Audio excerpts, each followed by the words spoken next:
Então vamos lá, quarta lição. Então, pessoal, a quarta lição, então, a Bíblia nos ensina quem é Deus. É o texto básico, Isaías 45:6.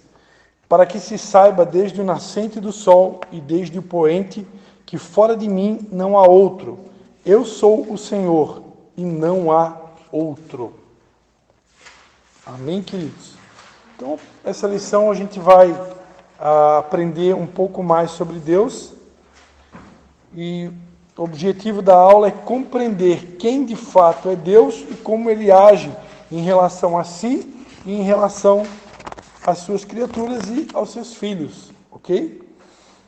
Então, claro que a gente não vai aprender tudo sobre Deus durante a aula, né? Esse assunto é inesgotável, mas o objetivo aqui é dar uma boa pincelada e a gente vai estar aprendendo, né? Algumas características de Deus, qualidades do caráter de Deus, e automaticamente, com essas informações, a gente vai conhecer melhor a Deus. Então, dentro dos princípios, né, que nós temos aprendido, o princípio de caráter, mordomia, autogoverno, semear e colher, soberania, individualidade e união, dentro do princípio do caráter, Deus tem um caráter imutável. Sendo assim, ele continua o mesmo ontem, hoje e eternamente. Então, dentro do princípio do caráter, Deus ele não muda, né? Deus é e sempre será a mesma pessoa.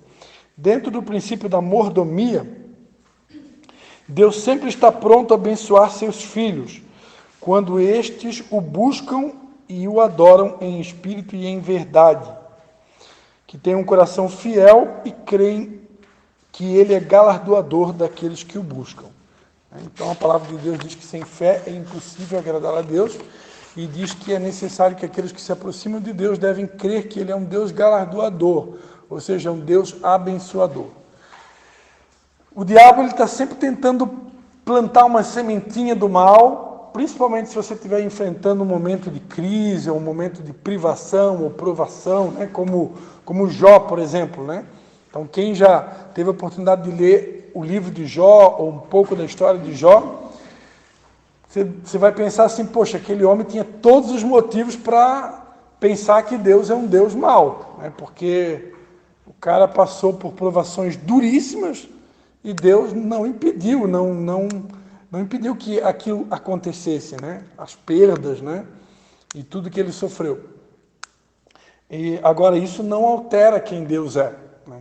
O fato de Deus permitir provações não altera quem ele é. Ele vai continuar sendo o mesmo Deus, um Deus que é bom e que ele é abençoador daqueles que o buscam. Agora, é importante entender também que a bênção de Deus ela chega sempre no tempo certo. Lembra do Aionos, né? O tempo perfeito de Deus? Né? Então é no tempo perfeito de Deus. Jó, se a gente for ler o último capítulo de Jó, vai dizer que Deus restituiu tudo em dobro. E que as filhas de Jó eram as mais lindas, né? Então Deus não só restituiu, como deu do melhor para ele. Só que foi no tempo de Deus. Primeiro ele precisou passar pela provação. Então assim, muitas vezes acontece com a gente. Vai haver momentos que, na nossa caminhada, que pode parecer que Deus nos abandonou. Né? Como Jesus estava lá na cruz, ele disse, Deus meu, por que me desamparaste? Né? Jesus também sentiu a ausência do Pai, o afastamento do Pai. Mas ele precisava passar por aquele momento. Né? E ele passou por tudo isso para mostrar para nós que nós também podemos passar por momentos de dor, momentos de aflição. Agora, Deus não deixa de ser bom. Né? Eu vou dar só um exemplo rápido aqui. Ontem eu orei por um senhor com idade bem avançada e veio no meu coração, né? Tem uma passagem na Bíblia que diz que tem doenças que nós não devemos orar, porque tem doenças que elas são realmente para a morte. Porque, de alguma maneira, nós vamos ter que partir desse mundo. De alguma forma. E uma das maneiras é pela idade, doenças da idade. É uma das formas da gente partir. E quando chega a hora de um idoso, que não é o caso do meu pai, amém? Nem do pastor de vocês, Quando chega a hora, você pode ter toda a fé do mundo. Você pode ser o cara da fé. Você vai orar e não vai acontecer nada. Por quê? Porque se chegou a hora daquela pessoa partir, ninguém vai conseguir impedir, tá entendendo? Só que isso não muda Deus. Deus não deixa de ser bom porque a pessoa partiu.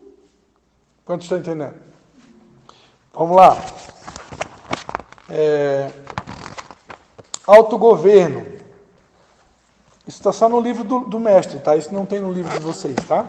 Só para a gente ir recapitulando os princípios, né, básicos do livro-texto e automaticamente relacionar esses princípios com o tema da lição, que no caso aqui é o conhecimento de Deus. Autogoverno. Deus não tem crises. Por isso jamais ele deixará de ser fiel. As suas promessas nunca deixarão de se cumprir na vida de seus filhos. Okay? Então, Deus não tem crise. Nós precisamos desse autocontrole, né? Desse autogoverno, desse domínio próprio. Né? Deus, ele não tem crise. Deus nunca vai precisar de um autogoverno. Ele já é controlado, ele já é dominado, vamos dizer assim. Deus nunca vai ter crise. Né? Deus não tem TPM. Ele não fica triste, ele não se abala com circunstâncias. Ele está num lugar muito alto, né?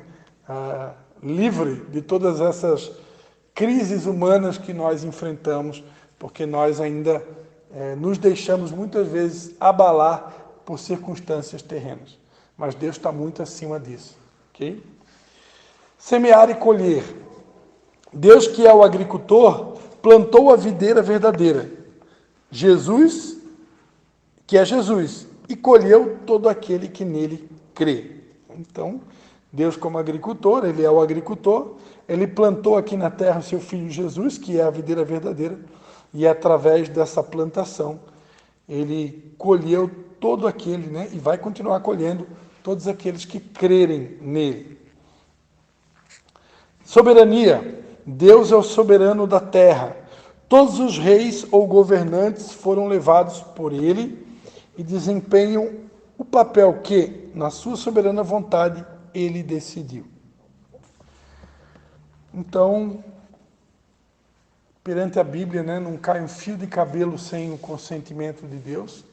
Deus, no Salmo 103, diz que ele reina sobre todos os reinos. Lá em Daniel, diz que ele é que estabelece reis, ele que destitui reis. Então, embora nós tenhamos o livre-arbítrio para votar e escolher um candidato, ainda assim, Deus em nenhum momento ele perdeu o controle. Ele continua tendo o controle absoluto do universo.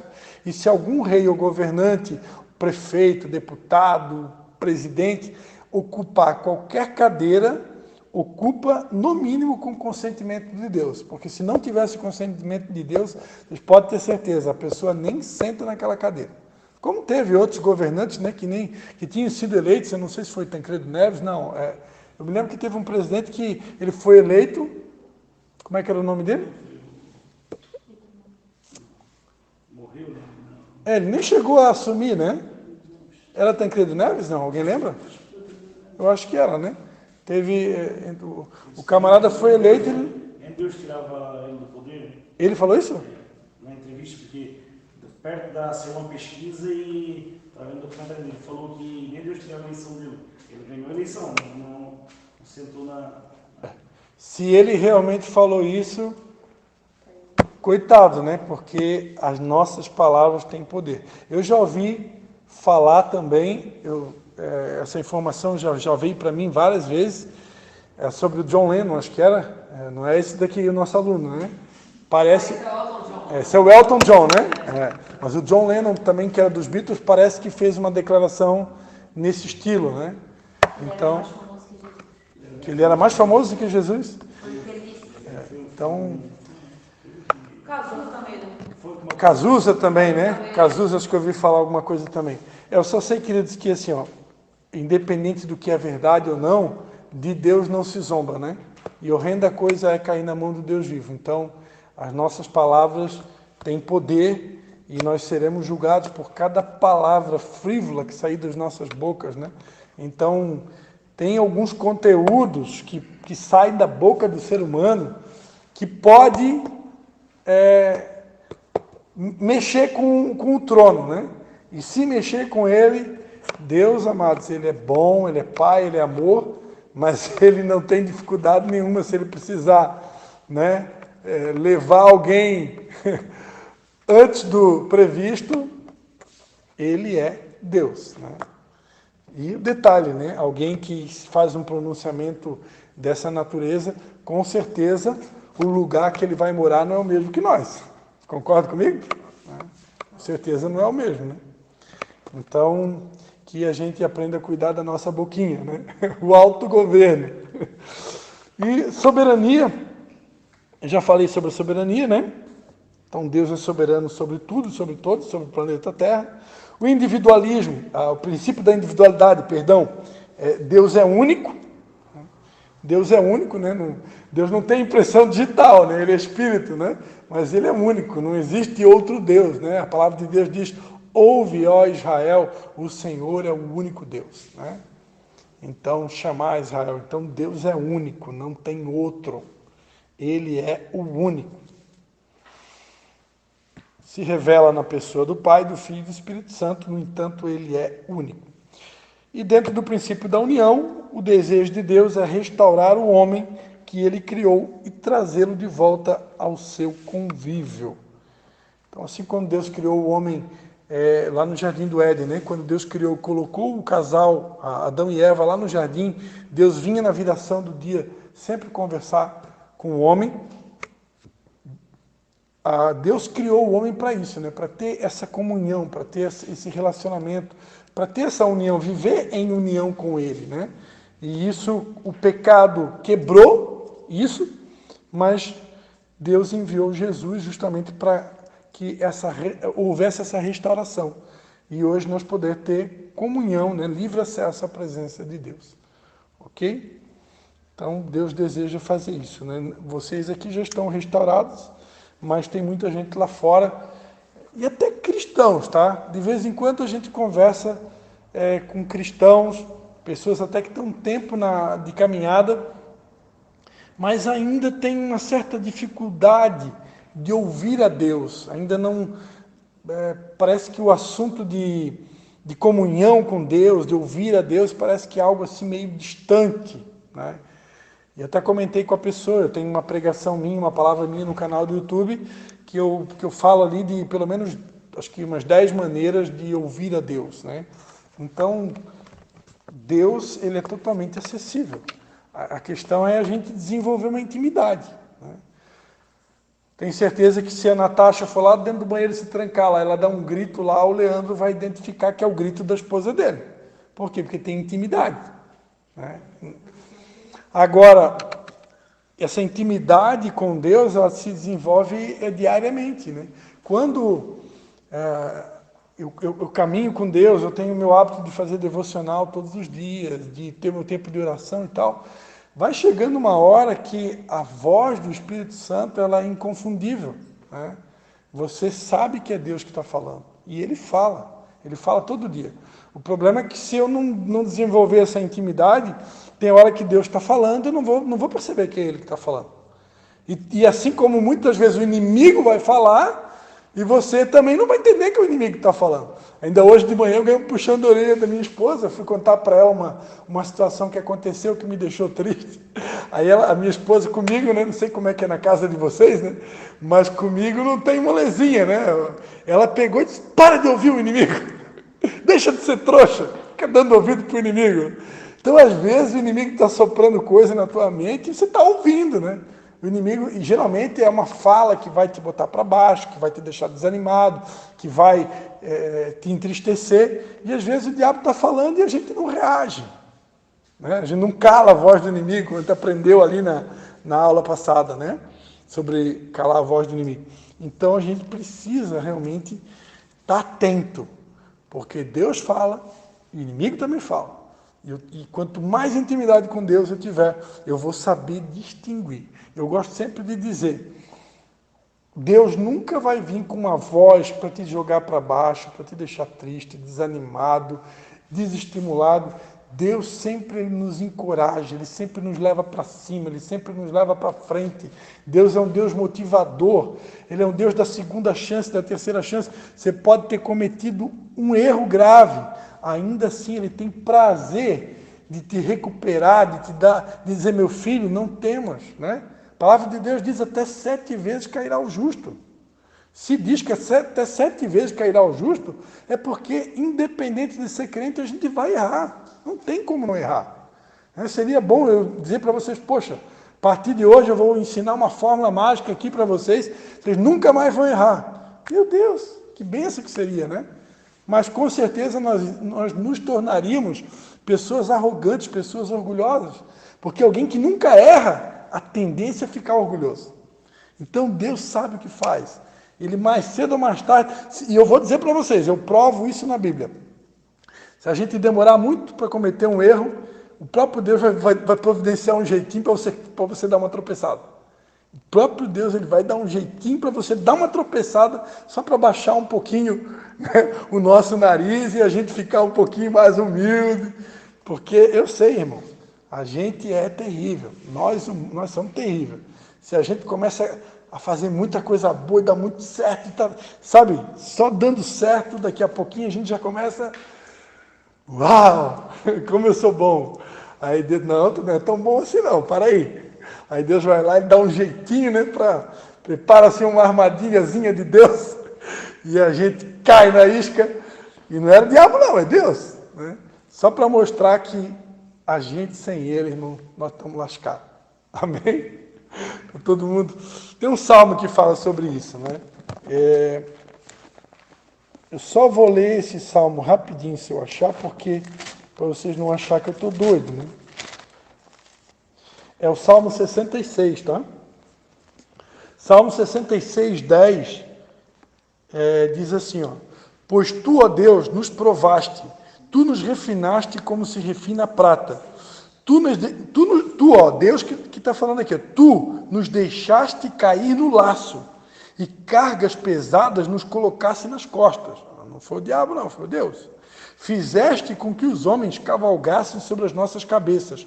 Passamos pelo fogo e pela água, mas nos trouxeste a um lugar de abundância. Entrarei em tua casa com holocaustos e pagarei os meus votos. Votos que haviam pronunciado os meus lábios e dito a minha boca quando estava na angústia. Então, querido, se você for meditar nesse salmo aqui, ó, você vai ver que o próprio Deus, ele deixa tu cair no laço, ele mesmo coloca carga pesada sobre as tuas costas e ele faz com que as pessoas, muitas vezes, cavalguem sobre as nossas cabeças. Por que Deus faz isso? Por que Deus colocaria um peso sobre os nossos ombros? Para a gente orar. Porque tem hora que a gente relaxa na oração. A nossa oração começa, sabe? Começa a relaxar, já não ora o que deveria orar. Aí Deus vai lá e bota uma carga nas tuas costas. É um problemão que dá lá dentro da empresa, na família, que é para você orar, para você buscar. Então, que Deus sabe o que faz. Vamos lá, introdução. Meu Deus do céu, é só introdução. Todo mundo ligado aí?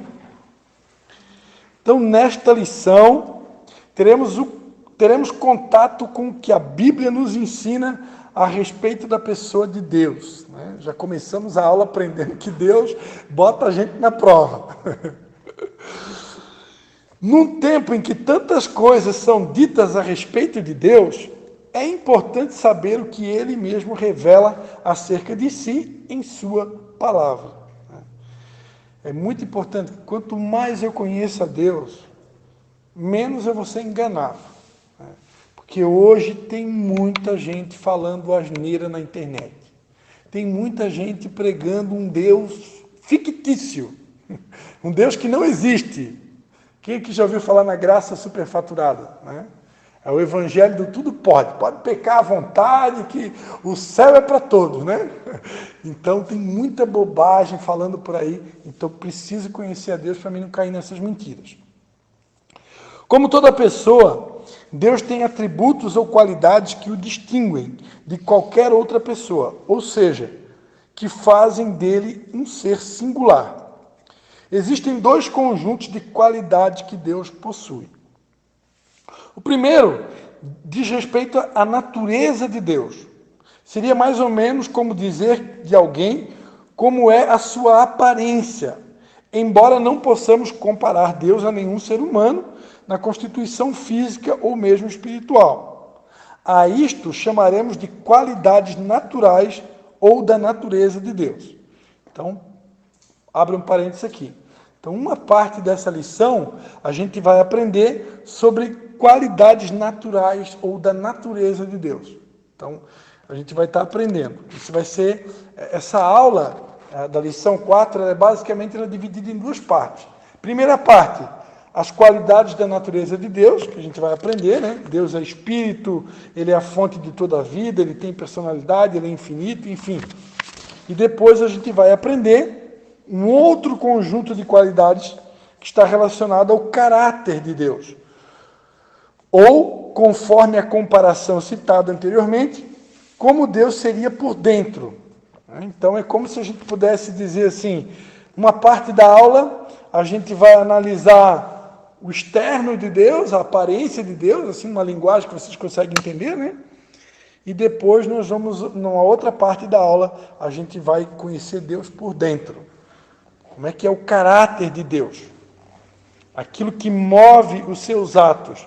A isto nós vamos chamar de qualidades morais de Deus, ou seja, a sua personalidade. Então a aula vai ser dividida nessas duas partes. Qualidades naturais de Deus e qualidades morais de Deus. Vamos para frente, então? Então, vamos lá. Número 1. Qualidades da natureza de Deus. Qualidades da natureza de Deus. Como falamos acima, começaremos a descrever as qualidades de Deus pela sua natureza. Primeiro ponto, Deus é Espírito. Primeira coisa que eu preciso aprender, ninguém pode esquecer que Deus é Espírito. Então eu gosto sempre de bater nessa tecla. Quando a palavra de Deus diz que nós fomos criados à imagem e semelhança de Deus, essa imagem ela não pode ser algo físico, né?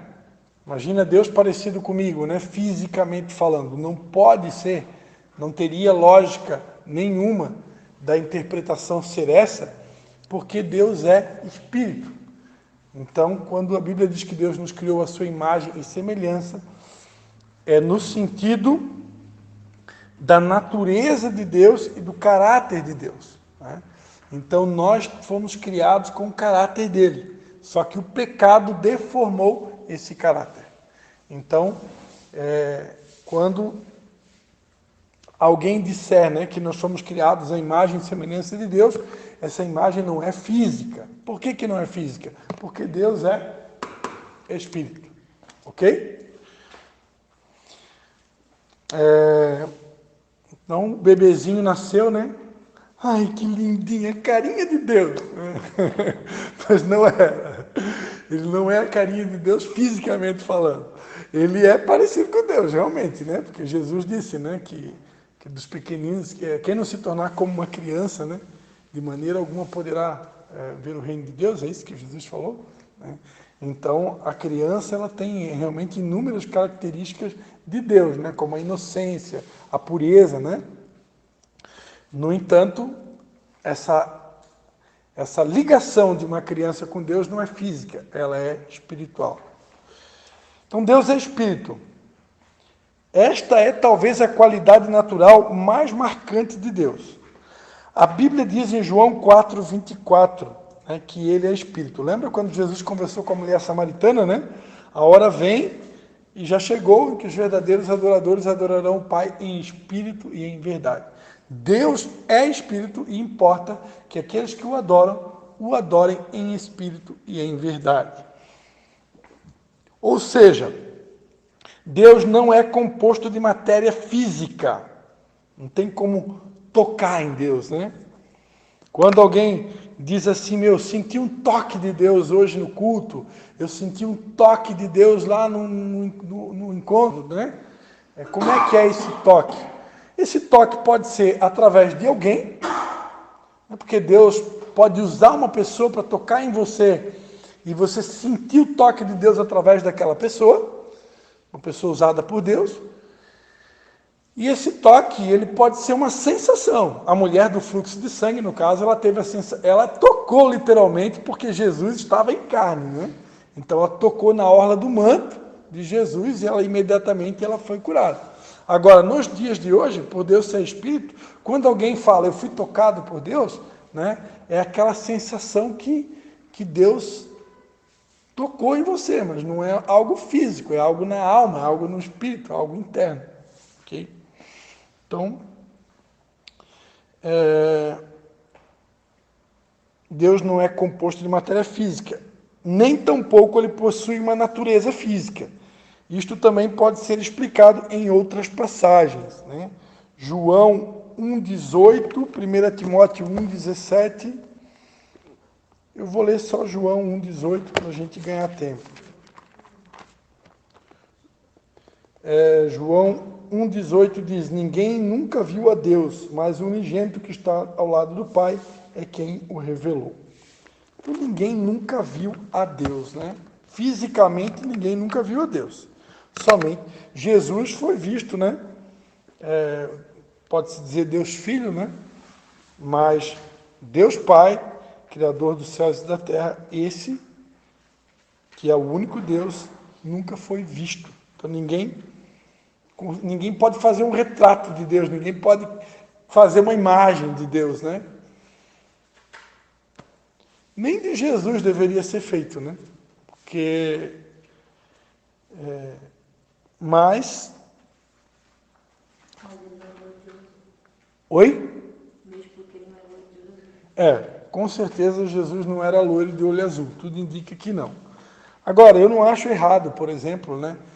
Como se usa numa bibliazinha infantil para crianças, né? Você fazer as imagenzinhas lá do Elias, do Eliseu, de Pedro, de Jesus, para poder ensinar para as crianças. Então, didaticamente, você fazer o desenho para ilustrar para uma criança que aquele personagem ali representa Jesus, eu não vejo pecado nisso, né? Porque tudo é puro para os que são puros.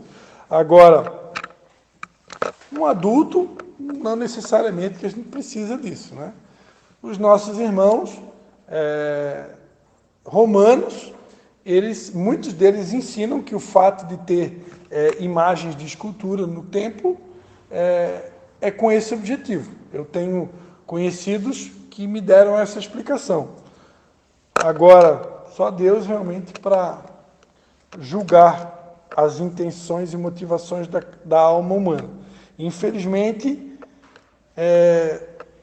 há pessoas que se dobram diante de imagens e esculturas como se estivesse falando com o próprio Deus, né? E isso realmente não é aceitável, né? Como a gente tinha o hábito, né, de estender a mão para a imagem de Nossa Senhora durante as missas, e a gente fazia uma oração. Ó Senhora minha, eu vos consagro neste dia os meus olhos, os meus ouvidos, e etc, etc. A gente era estimulado a fazer esse tipo de oração. Mas você está falando com uma imagem de gesso, né, ou de, sei lá, de madeira, enfim, e você conversava com ela. Não tem lógica, né? Biblicamente não há espírito dentro daquela imagem. Por mais que eu devo respeitar Maria, porque biblicamente Maria ela foi a mais bem-aventurada das mulheres, escolhidas para gerar Jesus, agora uma imagem dela é apenas uma imagem, né? Não tem espírito ali, não tem lógica de eu conversar com aquela imagem, nem dela e de nenhum outro santo, né?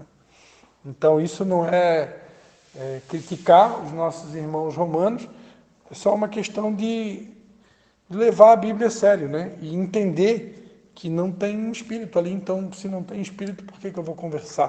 Por que eu vou me dirigir a uma imagem, né? Não tem lógica. Deus é espírito, importa que os que o adorem em espírito. Mas a Bíblia não é tipo a evangélica e a católica, não é tudo o mesmo ensinamento? Não é tudo a mesma coisa ou muda uma palavra? A Bíblia é igual, né? Eu já devo ter falado aqui para vocês que a Bíblia católica tem alguns livros a mais, né? 6, não é? Oi? 6 a mais? Aproximadamente, acho que são 6 livros a mais. Aí está escrito ali, né, que Espírito Santo, né? Porque Os 10 mandamentos falam, né? Não farás para ti imagem do que há em cima dos céus, nem embaixo da terra, não te encurvarás diante delas, né? É um dos mandamentos. Mas lá na Igreja Católica, eu fui católico, eu posso dizer, esse mandamento que ensina de não fazer imagem de escultura, esse mandamento não é ensinado na Igreja Católica. Ele foi apagado, esse mandamento, e eles ensinam, substituindo esse mandamento, eles ensinam um mandamento que não está na Bíblia, nem na nossa e nem na deles. Qual que é o mandamento? Guardar domingos de festas de guarda. É mais ou menos assim. É um mandamento que estimula o católico a guardar as festas católicas, né? Então, é complicado, né? Porque perante a Bíblia nós não podemos tirar, nem acrescentar, nem um jota ou tio do que está escrito. Se quem ensinar a um dos meus pequeninos, né, acrescentar, tirar qualquer um termo da Escritura, perante o que está escrito lá no finalzinho de Apocalipse, a Bíblia diz que Deus vai acrescentar as pragas que estão nesse livro sobre essa pessoa. Então, isso é muito sério, né? Então, mas muitos não sabem disso, né? Questão de interpretação, né? Oi? Tem muitos o que muda de uma igreja para outra questão de interpretação. Sim, tem a questão da interpretação. Agora, nesse caso, é uma adulteração, né? Porque eu não posso pegar os 10 mandamentos, tanto na Bíblia católica como na evangélica, são iguais, é os mesmos 10. Se você pegar uma Bíblia católica, agora, isso não é ensinado. Eles simplesmente apagaram o mandamento e substituíram por outro que não está. Então, isso é algo grave, né? Estou ensinando uma coisa que, na verdade, é uma mentira, né? Então, mas, enfim, vamos crer que isso um dia muda, né? E quem sabe já tem alguns lugares que já estão ensinando os 10 mandamentos da forma correta. Ok?